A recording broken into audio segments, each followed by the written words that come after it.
Roger Stone is a longtime Republican political consultant. He worked for President Trump for decades. He advised his campaign, a number of his campaigns, actually. Today, Stone testified for more than 3 hours before the House Intelligence Committee about his alleged ties to Russia and the ties between the Trump campaign and Russia, allegedly. In his opening statement, Stone accused Democrats on the committee of, quote, falsehoods, misstatements, and misimpressions. An exhausted but cheerful Roger Stone joins us tonight.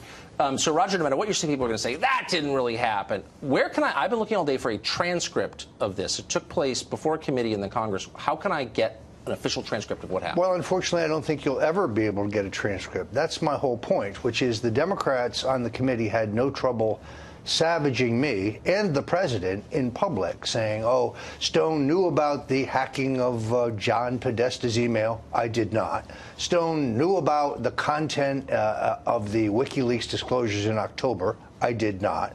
Stone colluded with somebody called Guccifer 2.0. Ludicrous. I did not.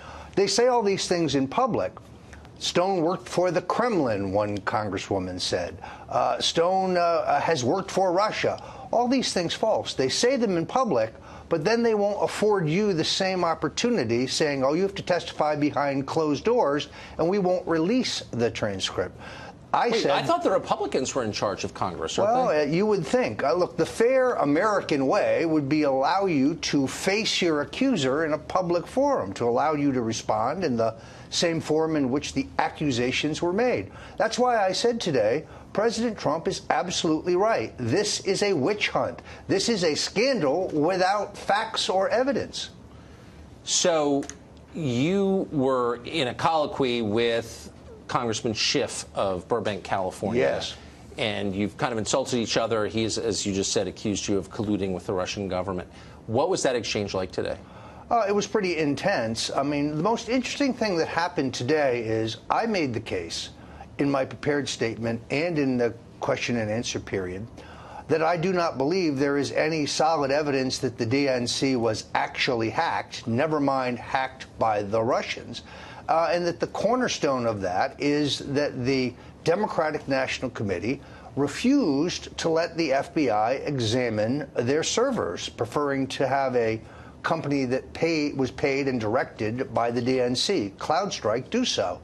Congresswoman Spire actually said that's not true, and then Congressman Schiff agreed with her, to which Trey Gowdy pointed out that former FBI Director Comey and Secretary Johnson of Homeland Security had both testified under oath to this very committee that that was the case, which means somebody is lying. I think that is the case. That's what we know as of right now. Absolutely. Do you fear getting indicted in this? No, not at all. Do you think Paul Manafort will be indicted? I can't say. I'm not aware of any wrongdoing by Paul Manafort. I most certainly have never colluded with the Russians.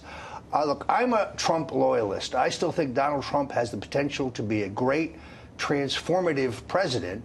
And I think all of this is an effort to destabilize and delegitimize his presidency. But they're empty-handed. They have nothing. Really quickly, why, if this were a democratically controlled Congress, do you think there would be hearings like this into a Democratic president?